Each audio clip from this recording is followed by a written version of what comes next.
ayikulungile madoda okusho kona ukuthi sesiyobulawa ikona ukunganaki. Ngakho-ke Makhehla ayikho nje into esidina njengabantu abangalaleli. Indaba ufuna ukuthi uzuyisole ukuze uzobona ukuthi ukube ngilalelile ukube sekuyimpi yenkolo lena ukuthi ukhonzaphi. Konke kuyahlukanisa, inkolo iyahlukanisa yona futhi.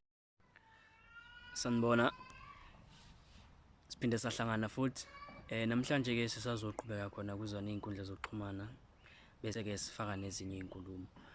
Bengisazocacisa la ngasey'nkundleni zokuxhumana okusho ukuthi nazo zilunjiwe futhi uma kwenzakalile wathola umlayezo njengalo okusho ukuthi bekungakabi kubi kanjalo, kodwa ke kubi madoda.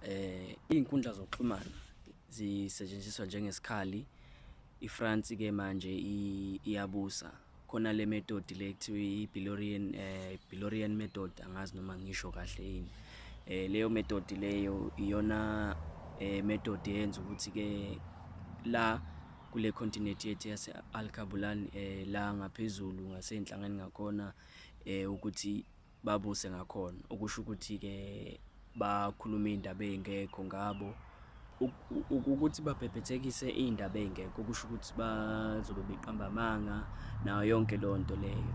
Indlela enamandla ngakhona lento isihlangane naney'teshi zo-TV. Umuntu ethi ehleli nje kanje kuvele enye into ongayazi nokuthi ifakwe ubani leyo nto leyo, futhi uzobona ukuthi lezi zinto ziyasebenza kade zaqala futhi ukuthi zilumbe iy'nkundla zokuxhumana ngoba vele zenziwa yabona, ngoba noZuma nayo ukuze bamketule basebenzisa iy'nkundla zokuxhumana kakhulu kwaze kwaphumelela.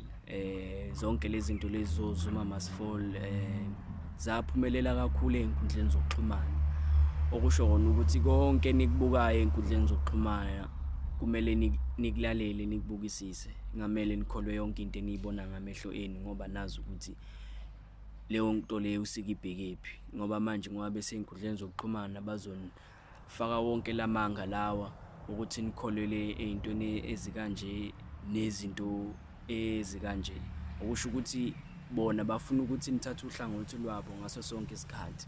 Ngigcizelele futhi nangalana khona okunye futhi engifuna ukuthi nikwazi ukuthi uyabona njengoba i-Operation Dudula ibhizi idudula abafowethu nodadewethu, kunama-Israelites laba abenza i-genocide laphana eGaza. Bawathole ama-passport, bawathole ama-ID, imvume yokuthi bangene la bayitholile. Masikhuluma ngama-foreign angempela suke sikhuluma ngabantu abanjengabo ama-Israelites. Njengoba befika njengabantu ababalekayo, hhayi ngoba nakho bebaleka, bazoketula, bazokwenza iPalestine la eSouth Africa manje ngoba vele inhloso yabo ukuthi baqede ngeSouth Africa. Uma beqeda ngeSouth Africa okusho ukuthi inzalo izophela, uyabona, njengoba beqalile befuna ukuthi babe bodwa, babe nombuso wabo bodwa laphana e-Western Cape.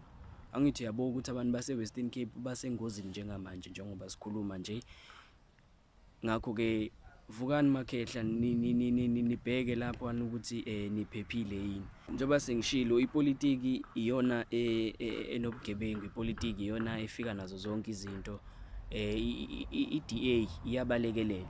Ngiphatheka kabi njengoba ngibona kunabantu abansundu abaningi kakhulu khona, okusho ukuthi bona iyiphi le nkulumo le eyakhulunywa kubona bayikholwa. Namanje ngisasho iNingizimu, iSouth Africa iyikhampani futhi inabantu abayiphethe njengoba bese ngishilo oRupert Oppenheimer, oDonald Trump, ama-British monarch, ama-mafia laphana ko-Britain. Uyabona ukuthi lento akuyona into yomuntu oyedwa, eyabantu nje abafuna ukubhenefitha, abafuna ukuzuza. Abantu abanendaba nabo ukuthi kwenzakalani ngabo, balala bedlile noma balala kwenzakaleni ngabo. Uma nje bona bezothola inzuzo nje kuphela, okunye nokunye abahlangani nakho. Nawukuthi uyabona abelumbi bafika njengabantu abazolungisa. Umbuzo wami ukuthi yini le engaka bebethi bazoyilungisa? Besithethe nasifuna usizo labo yini ukuthi silungise iningizimu, silungise i-continent yethu Alkhabulali. Uma nje nina nibhekile naninenkinga nini indlela yokuphila ngaphambilini, noma ibona nje abazama ukuzofika, indlela abafika ngayo bafika nje ngokuzosiza, kanti into abayenzayo nje kuphela ubugebengu, ukutshontsha nje into abagudi kuyona, bese bevela njengabantu abafuna ukusiza. Ukuthi-ke yabona njengoba ngikhuluma ngithatha leli thuba leli ngiveza lezi ndaba lezi, ukuthi singama-South African sine-ignorance eyingozi, futhi nakhona eyahlelwa ngokuthi uma ufuna abantu benganaki, kufanele ukhulume iy'ndaba eziningi ezizobadidisa bengazi nokuthi bakholwe kuphi.